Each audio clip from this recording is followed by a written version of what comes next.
Hey guys, this is Comic Uno, and today I'm doing a review for Spider-Gwen Annual Issue 1. Before I start talking about this comic, just want to give you guys a couple updates. Of course, I have Comic Uno, episode 152, and that's show I review all the comics I read this week in one show. In the description below, there are the comics that are exclusive for that show, so be sure to check it out. It's annotated.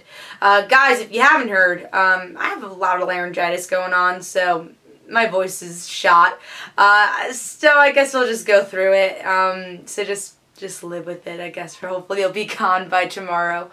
But let's get started.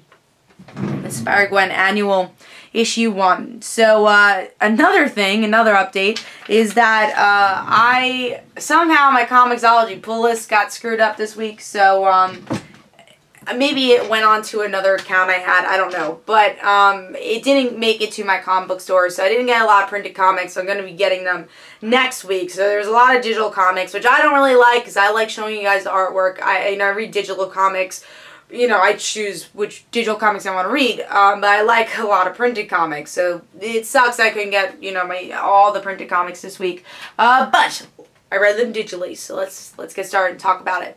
So Spider-Gwen Annual was definitely one of my most anticipated books for this week. I've been loving Spider-Gwen, especially recently. Love the character.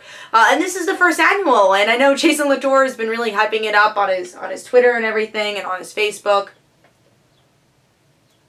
So like I said, it was something I was really excited for.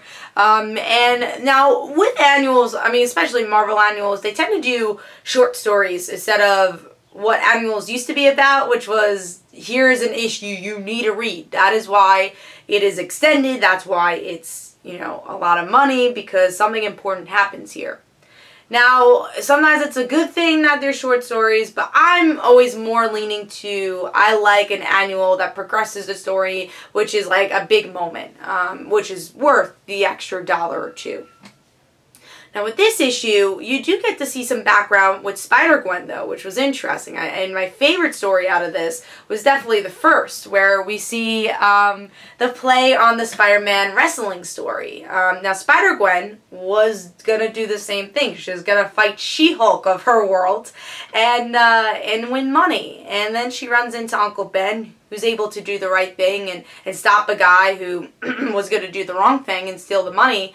And she realizes, oh my god, I was about to just be greedy and use my powers for money. But I realized that Uncle Ben, a person that's really important in my life, taught me not to do that. So Peter had to learn it the hard way, but Gwen learned it not the hard way, but then she learned it the hard way when Peter died. So I really liked it. It was a little bit grittier of art, but I think it worked. It was really cool cameos with Peter, the Mary Janes waiting online, so that was definitely my favorite story. Now there's other stories, a mini story of Gwen fighting koala bears, and those are, those are cute, I guess. I don't know if they're totally needed, but they're cute. And then I liked, seeing Gwen's life throughout the days. It's like this happens on Monday, Tuesday, and then Sunday goes through and she sleeps all day. And then I like to play on her eating tuna sandwich and having enough of it.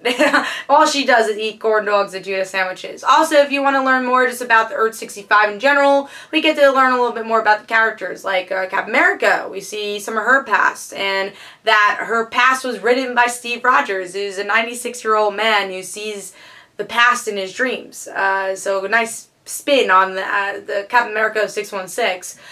So overall, I like the short stories. Again, there are just short stories, so I don't know if you are, having to cut an issue, maybe this would be it. But at the same time, I thought it was an enjoyable issue because it does give you a lot. It gives you some interesting past stories, and it expands the universe. So it's not short stories that don't really tell anything. They're just kind of there for fun. These actually do expand the universe of Spider-Gwen and her past, which I think a lot of us want, is to see more of her origin stories in the year 1 of Spider-Gwen, because it's always referenced to, have some flashbacks to, but you never seen a full issue of. So that was nice. So overall, I gave it 3.5 stars. I definitely enjoyed the issue. I think it's worth picking up. And this is Comic Uno. Don't forget to follow me on Twitter. Don't forget to like my Facebook page. Also, description below, there are links for my comic book, Like Father, Like Daughter. Also, don't forget to like the Facebook page of Like Father, Like Daughter. And don't forget to follow Like Father, Like Daughter on Twitter and buy the comics. So hopefully you guys enjoyed. This is Comic Uno. I'll see you guys later. Bye.